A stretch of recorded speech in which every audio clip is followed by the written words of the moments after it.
જાડેશ્વરના પ્રજાપિતા બ્રહ્મકુમારી ઈશ્વરીય વિશ્વવિદ્યાલયના 50મા વર્ષની સ્વર્ણ જયંતિ મહોત્સવ અવસર પર પ્રજાપિતા બ્રહ્મકુમારી સેન્ટર અનુભૂતિ ધામ દ્વારા સફળ जीवन का आधार गीता सार तथा जीवन जीने की कला શિબિરનું આયોજન તારીખ 26 થી 28 જાન્યુઆરી દરમિયાન કરવામાં આવેલ છે, જેનો પ્રારંભ ગત સાંજે થયો હતો.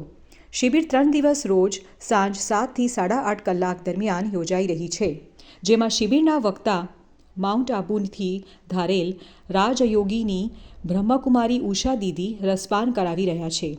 શિબિરના પ્રથમ દિવસે ઉષા દીદીએ જણાવ્યું હતું કે દરેક સમસ્યાનું સમાધાન છે. ભગવાન ગીતા વ્યક્તિના દરેક સમસ્યાનો સમાધાન ભગવદ્ ગીતા છે. કોઈપણ પરિસ્થિતિઓનો ઉકેલ ભગવદ્ ગીતા દ્વારા મળતો હોય છે તથા તેઓએ વિશેષમાં જણાવ્યું હતું કે હાલ દરેક મનુષ્યનું જીવન એક સંઘર્ષ છે. મહાભારતમાં તો એક શકુની બતાવ્યો હતો, પરંતુ હાલ અત્યારે મોબાઈલના રૂપમાં દરેક વ્યક્તિના ઘરે શકુની જેવા વ્યક્તિઓ જોવા મળી રહ્યા છે. મોબાઈલના કારણે આજે વ્યક્તિઓ ખોટા માર્ગે પર દોડી રહ્યા છે. મોબાઈલનો ઉપયોગ સારી રીતે કરવો કે ખોટી રીતે કરવો તે પણ એક જરૂરી છે. ત્યારે હાલ તો લોકો મોબાઈલની પાછળ કલાકો બગાડી નાખતા હોય છે અને તે મોબાઈલના ઉપયોગથી તે ઘણા કાર્યક્રમ છેતરપિંડી સહિતના ગુનાઓમાં પણ ફસાઈ જતા હોય છે. ત્યારે આજના યુગમાં પણ આપ સૌએ અત્યારે પ્રાચીન સંસ્કૃતિને લઈને નહીં ચાલીએ ત્યાં સુધી પ્રગતિ નહીં થાય.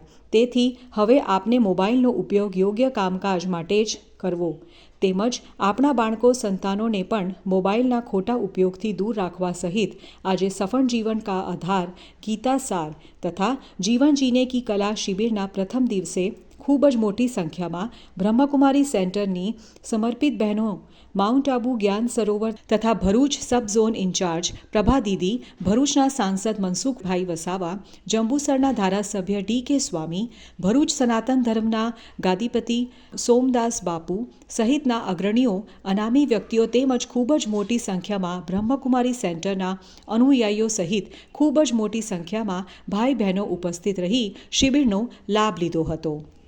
भगवान का जो संदेश है मनुष्यात्माओं के प्रति, वो संदेश क्या है, उसको जानने की जिज्ञासा हर एक इंसान के अंदर है, हर एक धर्म वालों के अंदर है. इसीलिए दुनिया के अंदर हर धर्म के लोगों ने गीता को समझना चाहा, गीता को आत्मसात करना चाहा. कहा जाता है कि जितनी भाषाओं में श्रीमद् भगवत गीता का ट्रांसलेशन मिलता है उतना और किसी पुस्तक को नहीं.